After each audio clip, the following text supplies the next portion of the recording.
Now let's return to one of our lead stories that's looking at the 2022 budget and how it's expected to impact the economy. Now our focus is on the sector described as the engine room of the economy that drives growth. That's the small and medium enterprises. Joining us on the program, is the managing consultant, Simply Exponential Consult Limited, Mrs. Fayo Williams. A pleasure having you with us.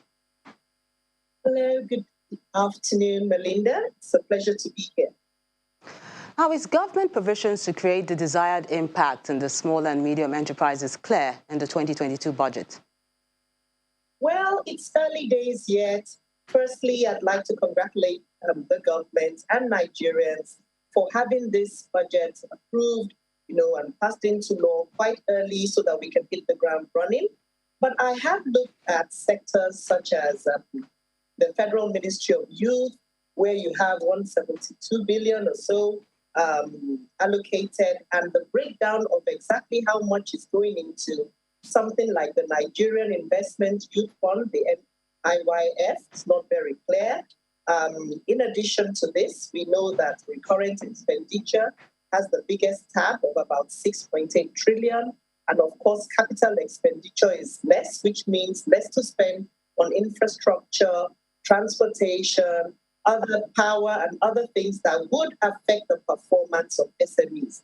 Remember, SMEs contribute about 48% to GDP. They provide about 96% of jobs, and also about 84% of jobs, and about 96% of all companies are actually MSMEs. Well, what about the revenue deficit? Won't it be punitive on SMEs, especially regarding the issue of taxation and the already existing revenue challenge? I must say that the revenue deficit of over 6 trillion may have significant impact on SMEs. For now, you have a handshake between CAC and FIRS. Any business that becomes registered immediately has a PIN number and comes into the tax bracket. So on one hand, I would like to enjoin all SMEs to comply, because these are statutory provisions. You need to do your CIT, your company income tax, pay your VAT, and then at the state level, pay your personal income tax and other taxations provided. Yes, SMEs should comply. But on the other hand, we want government to be understanding. We are just coming out of the throes of a pandemic, so we don't expect a big stake, being put on SMEs who may default due to one reason or the other. Many countries have actually given SMEs a lifeline.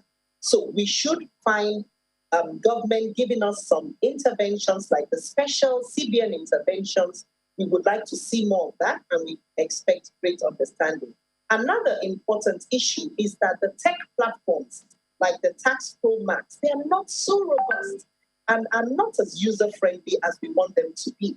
In many cases, tax paid in advance, like withholding tax, cannot be accessed in order to utilize it to pay off our tax liabilities at the end of the year. So SMEs are currently having a bit of a short end of the stick, and it behoves on government to create the enabling environment, provide access to markets, and assist SMEs to grow. Mrs. Fayo Williams, thank you so much for sharing your thoughts with us on the program, and have a happy new year. Same to you, Melinda. Thanks for having me.